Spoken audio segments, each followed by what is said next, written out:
몇 년 전 영국의 BBC 방송국이 영국의 슬라우라는 작은 도시 사람들을 대상으로 행복 실험을 했습니다. 그리고 내놓은 것이 슬라우 행복하게 만들기라는 다큐멘터리 작품입니다. 그 내용을 담은 것이 행복이라는 책입니다. 그 책에 행복 실험에 참여했던 전문가들이 10가지 행복 헌장 10계명을 내놓았습니다. 한번 들어보십시오. 이렇게 하면 행복할 수 있다. 10가지를 제시했습니다. 첫 번째, 운동을 하라. 하루에 한 번씩 운동을 하되 일주일에 적어도 3번은 해야 된다. 그리고 운동할 때 30분이면 충분하다. 두 번째, 좋았던 일을 떠올려라. 하루를 마무리하는 시간, 잠자는 시간에 그날 안 좋았던 것, 기분 나빴던 것, 그런 일들 생각하지 말고 좋은 일을 생각하고 5가지를 감사하며 하루를 마무리하라. 세 번째, 대화를 나누라. 일주일에 적어도 1시간만이라도 누구든지, 배우자든지 가족이든지 친구든지 이웃이든지 마음을 열고 진지하게 대화를 나누어 보아라. 네 번째, 식물을 가꾸라. 작은 화초라도 하나 정성껏 가꾸면서 생명의 신비를 느껴보라. 다섯 번째, TV 시청 시간을 줄여라. 시청 시간을 반으로 줄이고 그 시간에 더 의미 있는 활동에 시간을 활용하라. 여섯 번째, 미소를 지어라.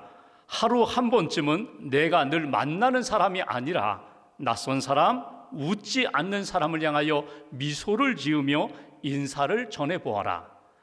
일곱 번째, 친구에게 연락하라.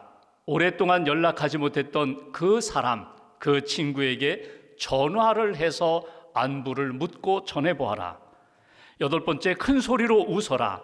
하루에 한 번쯤은 크게 소리내어 웃으며 내 몸이 행복해지도록 만들어 보라. 아홉 번째, 자신에게 작은 선물을 하라. 커피 한 잔이라도 내게 선물을 하면서 나 자신을 칭찬해 보라. 오늘 너 참 잘했어. 너 참 좋은 일 했어. 이렇게 나에게 선물을 하며 칭찬하라. 마지막 10번째, 친절을 실천하라. 매일매일 만나는 사람, 또 뜻하지 않게 오늘 만난 그 사람에게 친절을 베풀어라. 그리하면 너의 친절이 행복으로 돌아올 것이다. 여러분 어떻습니까? 지금 여러분은 얼마나 행복하십니까? 여러분에게 행복의 조건은 무엇입니까? 여러분은 행복한 삶, 복 있는 삶을 살고 계십니까? 오늘 성경은 예수님께서 제자들에게 복 있는 사람과 화 있는 사람에 대하여 말씀하신 내용입니다. 이 말씀은 예수님을 믿고 따르던 당시 12명의 제자들을 비롯한 제자들뿐만 아니라 오늘 이 시간 예배하는 저와 여러분들에게 주시는 주님의 말씀입니다. 복 있는 사람은 누구인가? 복 있는 삶을 산다는 것은 어떤 의미가 있는가? 오늘 말씀을 통하여 다시 한번 주님의 음성을 들으시고 나도 복된 사람입니다. 나도 복된 길을 걷겠습니다. 다시 한번 다짐하고 결심하는 저와 여러분 되시기를 주님의 이름으로 기원합니다.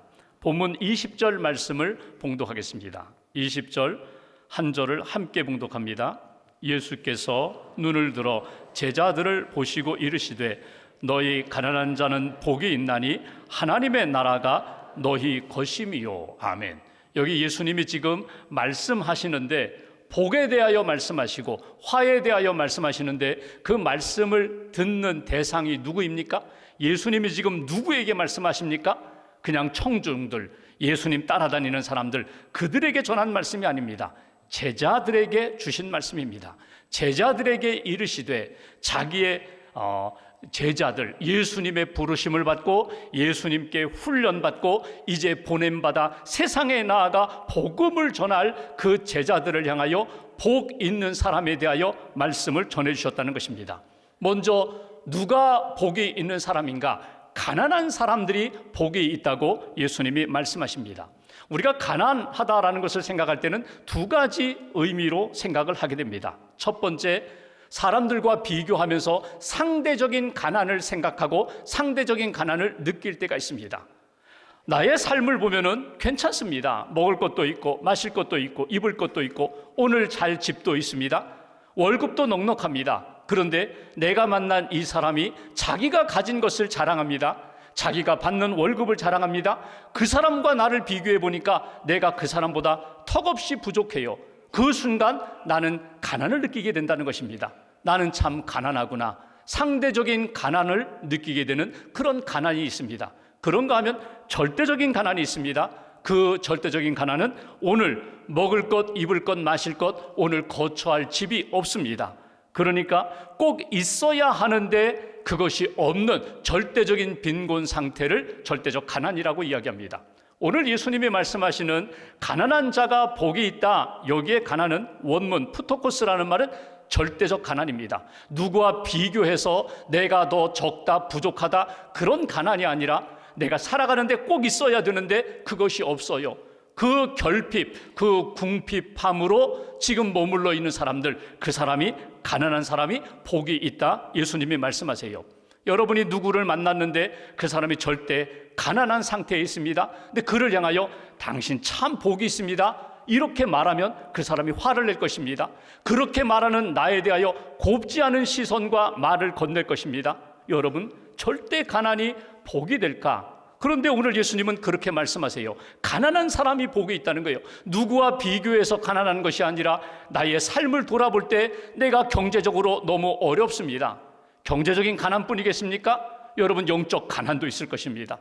마태복음 5장에 똑같은 팔복을 말씀하시면서 심령이 가난한 자는 복이 있나니 천국이 하나님의 나라가 그들의 것임이라고.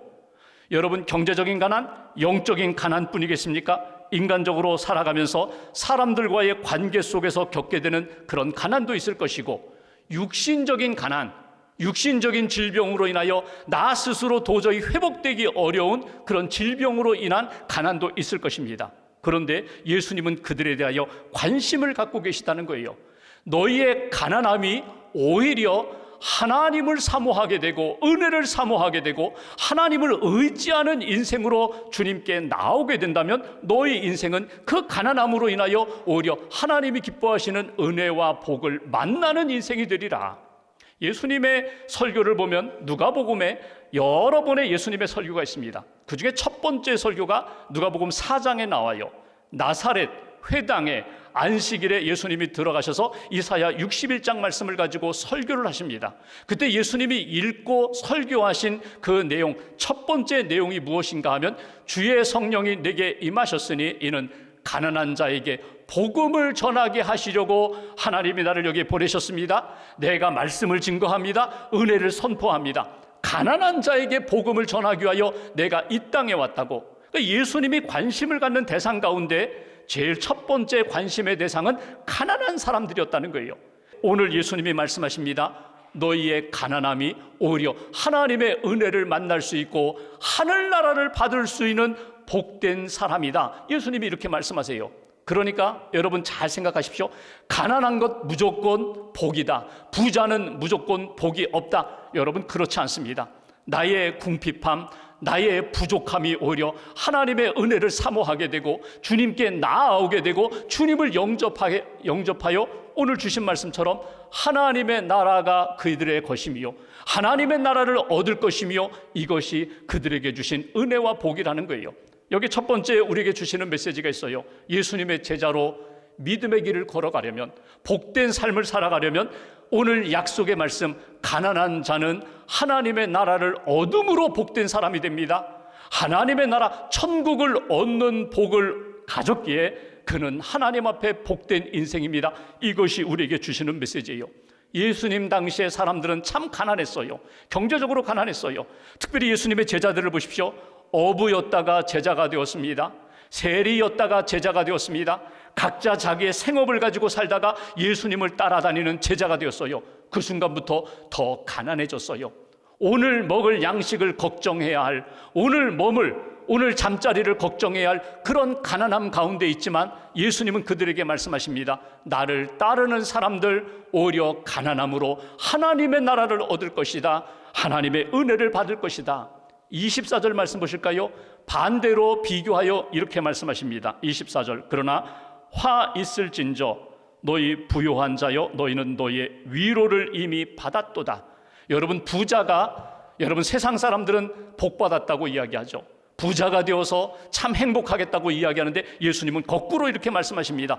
부유한 자가 오히려 그 물질을 하나님으로 삼고 자기의 여유를 오히려 하나님의 은혜 없이 살 수 있다고 자만하고 교만한다면 그는 화 있는 자가 된다. 이미 물질로 인하여 너의 넉넉함으로 인하여 위로와 평안을 얻었다면 너는 하나님 나라 백성으로 하나님의 은혜와 생명을 누리는 그런 인생이 되지 못한다. 그러므로 너희는 화 있을진저. 이것이 예수님이 주시는 말씀이에요. 그래서 오늘 여기 가난한 자는 하나님의 나라 천국을 얻는다는 이 표현은 예수님을 믿고 따르는 제자들은 물질적인 소유보다 하나님과의 관계 속에서 살아가는 것이 진짜 복이라는 것을 잊어버리지 말아라. 물질과 소유보다는 그것으로 하나님을 삼는 것, 그런 인생이 되기보다는 오히려 주님을 영접하고 주님을 따라가는 인생, 하나님의 백성이 되고 하나님 나라의 삶을 사는 것이 진짜 복이라는 것을 놓치지 말아라. 여러분, 천국, 하나님의 나라는 무엇입니까? 하나님의 나라, 천국은 두 가지예요. 하나는 구원이고요, 또 하나는 그분의 인도와 다스림이에요. 우리가 예수님을 믿음으로 하나님의 나라 백성이 돼요. 죄에서, 어두움에서, 죽음으로부터 구원함을 받아 영생을 얻었어요. 이것이 천국 백성이고 하나님 나라 백성이거든요. 가난한 자는 하나님 앞에 나아가 하나님 앞에 믿음으로 고백하고 은혜를 구하면서 구원을 얻게 된다. 믿음으로 구원을 얻게 된다. 동시에 내 안에 임하신 주님, 내 안에 계신 예수님으로 인하여 그분이 나를 이끌어 주신다. 그분이 문제를 해결해 주신다. 그분이 다스려 주셔서 나는 하나님 나라의 백성으로 살게 되는 것, 이것이 복이라는 거예요. 사도 바울이 로마서 14장 17절에 이렇게 표현합니다. 하나님의 나라는 먹는 것과 마시는 것이 아니요 오직 성령 안에 있는 예수 그리스도의 복음과 은혜 안에 있는 의와 평강과 희락이라고. 하나님 나라의 삶은 이 세상의 사람들이 추구하는 부자로 사는 것, 먹고 마시고 즐기며 살아가는 것, 그것이 하나님의 나라가 아니라 예수 안에, 성령 안에, 복음 안에 의롭게 되는 것, 구원받는 것, 그리고 평강, 샬롬의 평안, 하나님과의 관계, 사람들과의 관계, 내면의 관계, 그리고 육신의 삶에 언제나 평강의 은혜가 넘치는 것, 그리고 기쁘고 감사한 것, 기쁨이 넘치는 것, 이것이 하나님 나라의 삶이라고. 여러분, 자발적인 가난함이 필요해요. 나는 그러면 여유가 있는데 그러면 나는 가난한 자가 될 수 없는가? 아니에요. 될 수 있어요. 자발적 가난함이 뭐예요? 소유를 하나님으로 삼지 않고, 이 세상의 물질을 하나님으로 삼지 않고 이 모든 것들을 비우고 내려놓으면서 하나님이 내게 주신 이 삶을 나는 하나님을 위하여 살겠습니다. 청지기의 삶을 살면서 나의 주인은 오직 하나님, 나의 구원자는 오직 예수님이라는 것을 날마다 고백하고 선포하면서 주님 앞에 가난한 심령으로, 사모하는 심령으로 하나님 앞에 살아가는 인생, 이런 인생이 복 있는 사람이라고 오늘 예수님이 우리에게 말씀을 주십니다. 두 번째, 21절 말씀 보실까요? 21절 한 절 함께 봉독합니다. 지금 줄인 자는 복이 있나니 너희가 배부름을 얻을 것이며 지금 우는 자는 복이 있나니 너희가 웃을 것이며. 여기 두 가지를 말씀하세요. 배고픈 사람이 복이 있다, 울고 있는 사람이 복이 있다. 여러분, 우리는 상식적으로 이렇게 표현합니다. 배고픈 사람보다는 좋은 음식, 맛난 음식 잘 먹고 속이 든든한 배부른 사람이 행복하고 배부른 사람이 복이 있다. 울고 있는 사람보다는, 애통하는 사람보다는, 가슴 치며 통곡하는 사람들보다는 얼굴에 환한 미소를 가지고 껄껄 웃는 사람이 행복한 사람, 복된 사람이 아닌가. 근데 예수님은 역설적으로 거꾸로 말씀하세요. 오히려 줄인 자, 배고픈 자가 복이 있다. 하나님께서 그들의 배를 채워주시리라. 배불리 먹여주시리라. 우는 자가 복이 있다. 하나님이 그 눈물을 닦아주시고 그에게 웃음을, 기쁨을 안겨주실 것이다. 이것이 예수님의 말씀이에요. 근데 여기 중요한 단어가 하나 있습니다. 그건 뭐냐면 두 번 나오죠. 지금이라는 단어예요. 지금 줄인 자, 지금 우는 자가 복이 있다는 거예요.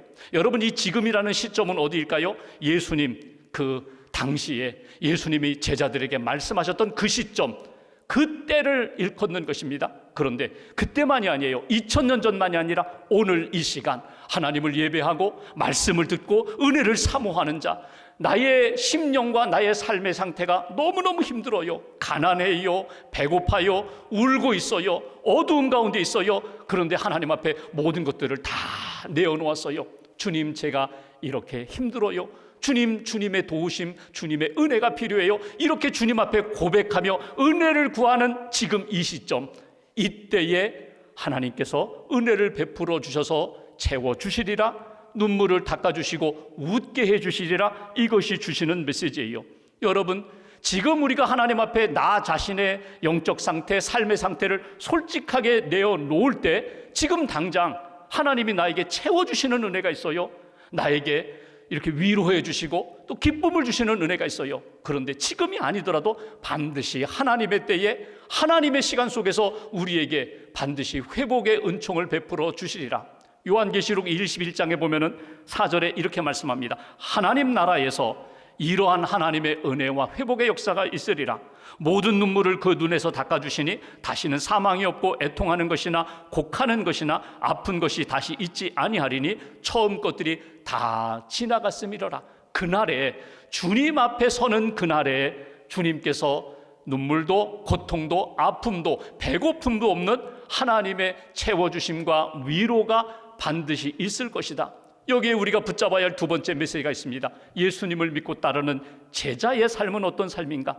어떤 삶이 복된 삶인가? 지금 우는 자, 지금 배고픔으로 하나님의 은혜를 구하는 자가 주님이 기쁨도 주시고 채워주심의 은혜도 우리에게 허락해 주신다.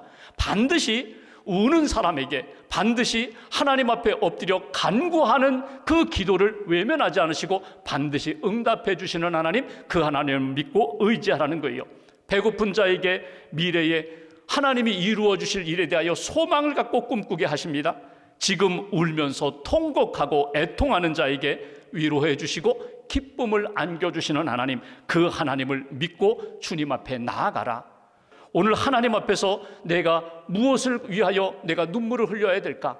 여러분, 때로는 이런 죄라든지 어떤 사랑하는 영혼을 위하여 눈물을 흘리기도 하지만 너무나 감사해서, 너무나 기뻐서 하나님의 은혜를 깨닫고 그 은혜에 감사하여 눈물로 하나님 앞에 찬양하며 나아갈 때도 있어요. 하나님이 기뻐하시는 눈물, 오늘 이렇게 말씀합니다. 지금 우는 자는 하나님께서 기쁨으로 회복시켜 주리라. 너에게 진정 세상에 주지 못하는 그런 평안과 기쁨으로 안겨주리라. 한나가 자녀가 없어서 하나님 앞에 나아가 성전에서 통곡하며 눈물을 흘릴 때 하나님이 위로해 주시고, 사무엘, 하나님이 들어주신다, 하나님이 들으셨다, 하나님이 사무엘을 선물로 주셨어요. 히스기야가 질병을 얻고 정말 이제 죽는가 보다, 그가 나아가 하나님 앞에 기도합니다. 하나님 앞에 기도할 때, 하나님 앞에 맡길 때 15년 생명을 연장시켜 주셨어요. 기도할 때, 눈물로 하나님 앞에 기도할 때 반드시 그 기도 하나님이 들어주신다. 오늘 지금 이 시간 하나님 앞에 믿음으로 은혜를 사모하며 기도하는 자, 울면서 하나님 앞에 나아가는 자 위로해 주신다, 눈물을 닦아주신다, 기쁨으로 채워주신다. 이것이 하나님이 우리에게 주신 복된 길이라고 말씀을 주십니다. 한 가지를 더 보면 22절 23절 말씀 보실까요? 22절 23절 두 절 함께 봉독합니다. 인자로 말미암아 사람들이 너희를 미워하며 멀리하고 욕하고 너희 이름을 악하다 하여 버릴 때에는 너희에게 복이 있도다. 그날에 기뻐하고 뛰놀라. 하늘에서 너희 상이 큼이라. 그들의 조상들이 선지자들에게 이와 같이 하였느니라. 아멘. 여기 22절에 보면 인자로 말미암아, 인자가 누구예요? 예수님으로 말미암아 고난과 핍박이 다가오면, 고난과 핍박 가운데 머물면 오히려 기뻐하라고 하늘의 상이 있다고 그렇게 말씀 주십니다. 여러분, 예수님 믿는 것 때문에, 예수님의 이름 때문에, 복음 때문에 우리가 겪는 어려움이 적지 않아요. 오늘 본문 22절에 나오는 것처럼 예수님의 이름 때문에 예수님을 위하여 신앙생활하면서 세상 사람들이, 세상이 우리로 하여금 힘들게 하는 것들이 무엇이라고요? 22절 다시 한번 보십시오. 너희를 미워하며 멀리하고 욕하고 버린다. 네 가지예요. 미움이 뭐예요? 세상이 우리를 증오해요. 세상이 우리를 향하여 고운 눈으로 바라보지 않아요. 반감으로, 적개심으로 우리를 대하게 됩니다. 예수님이 요한복음 15장 18절 19절에 이렇게 말씀하십니다. 세상이 너희를 미워하면 너희보다 먼저 나를 미워한 줄 알라. 세상이 나를 미워하면, 예수님 때문에 내가 핍박과 고난을 당하면, 미움을 당하면 예수님을 먼저 미워한 줄 알아라. 너희가 세상에 속해 있으면 이런 미움, 이런 반감, 이런 적대감 받지 않을 텐데, 세상에 속하지 않고 예수님에 속했기 때문에, 예수님의 부름을 받고 예수님을 따라가는 삶이 되었기 때문에 이런 미움을 당하는 것 너희들이 받아들이라는 거예요. 또 하나 이렇게 표현합니다. 멀리하는 것. 세상이 점점 나와 멀어집니다. 하나님의 은혜를 받고 예수님의 택함 받았다는 것 때문에 사람들이 나를 미워할 뿐만 아니라 나를 내쫓아요, 멀리해요, 거리를 둬요. 또 하나 욕을 합니다. 모욕적인 말을 합니다. 조롱합니다. 그리고 마지막에 버립니다. 나를 버리는 것, 버림받은 것 같은 그런 존재가 되는 거예요. 괜찮다, 예수님 때문에 받는 이런 여러 가지 고난과 핍박 당연하다. 여러분 신앙생활하면서 그런 경우가 종종 있죠. 가족 모임을 했어요. 그런데 믿지 않는 가족들이 자꾸 예수 믿는 것 때문에 조롱합니다. 나를 이렇게 멀리합니다. 직장에서 함께 이렇게 동료들과 대화하다가 교회 다닌다며, 신앙생활한다며, 예수 믿는다며, 예수쟁이라며 하면서 조롱하는 그런 일을 당할 때가 있어요. 당연하다는 거예요. 예수님 이름 때문에 고난과 핍박을 당하는 것 당연하다. 초대교회 성도들을 보십시오. 이런 핍박과 고난 가운데서도 끝까지 믿음을 지킵니다. 순교의 자리까지 나아갔던 그 초대교회 믿음의 선조들을 잊어버리지 말아라. 왜 이것이 복된 자가 되는가? 너희에게 예비된 상이 있기 때문에. 여기 상이라는 미스토스라는 이 말은요, 보상이에요. 하나님이 주시는 선물이에요. 하나님이 예비하신 상이 있기에 그 상급이 너희의 고난과 핍박 가운데서 너희를 잘 이겨나갈 수 있는 소망이 되고 힘이 된다. 잊어버리지 말아라. 세 번째 우리에게 주시는 메시지, 예수님을 믿고 따르는 제자들이 하나님이 우리에게 주신 복이 무엇인가? 핍박이 있고 고난이 있고 어려움이 있어도 끝까지 믿음으로 견디며 우리에게 예비된 상이 있음을 놓치지 말아라. 그 상을 너희가 받게 되리라. 하나님의 은혜와 생명의 면류관, 의의 면류관을 얻게 되리라. 이것이 주시는 메시지예요. 세상이 예수님 믿는 사람들에 대하여, 교회에 대하여, 기독교에 대하여 곱지 않은 눈으로 바라봅니다. 곱지 않은 말을 하고 곱지 않은 표현을 사용하고 여러 가지 어려움 가운데 우리를 밀어뜨리려고 합니다. 그 상황 가운데 하나님을 믿고 따르는 사람들, 마지막에 하나님의 최후 승리와 영생이 있음을 놓치지 말아라. 예수님을 만났던 많은 사람들이 있어요. 예수님을 만나 변화된 사람들이 있어요. 그 중에 가장 대표적으로 변화된 사람이 막달라 마리아입니다. 여러분, 예수님 부활의 현장에 가서 제일 먼저 부활의 주님을 만났던 여인 막달라 마리아. 여러분, 이 여인은 창녀입니다. 7 귀신 들렸다가 예수님 만나서 치유받은 여인입니다. 나중에 너무나 감사해서 예수님에게 자기 향유 옥합을 깨뜨려서 예수님께 향유를 부었던 것, 그 부었던 것 때문에 제자들이 비판하고 사람들이 조롱했던 그런 여인이거든요. 이 막달라 마리아를 주인공으로 했던 연극이 몇 편 있습니다. 그 중에 한 편, 이 막달라 마리아의 그 고백이 나와요. 제가 그대로 읽어드리겠습니다. 예수님은 내가 전에 알지 못한 행복을 나에게 가져다 주셨습니다. 그리고 예수님을 가까이 하는 모든 사람들은 잠에서 막 깨어난 어린아이처럼 행복해질 수 있답니다. 예수님을 가까이 하는 모든 사람들, 예수님을 영접한 사람들, 나처럼 잠에서 막 깨어난 어린아이처럼 행복할 수 있답니다. 행복할 수 있습니다. 이것이 오늘 우리에게 주시는 예수님의 복이에요. 예수님이 복이에요. 예수님이 계시면 가난해도 배고프고 슬퍼도, 그리고 고난 가운데 있어도 예수님이 계시면 행복해요. 예수님이 계시면 감당할 수 있어요. 예수님이 없으면 어떤 환경이 내게 좋은 환경으로 다가오고 어떤 세상의 복이 내게 임한다 할지라도 예수님 없으면 복된 인생이 될 수 없다는 것입니다. 오늘 말씀을 다시 한번 깊이 가슴에 새기고 묵상하면서 예수님 꼭 붙잡고 예수님으로 인하여 행복한 믿음의 길 잘 걸어가는 저와 여러분들 되시기를 주님의 이름으로 기원합니다. 기도하겠습니다.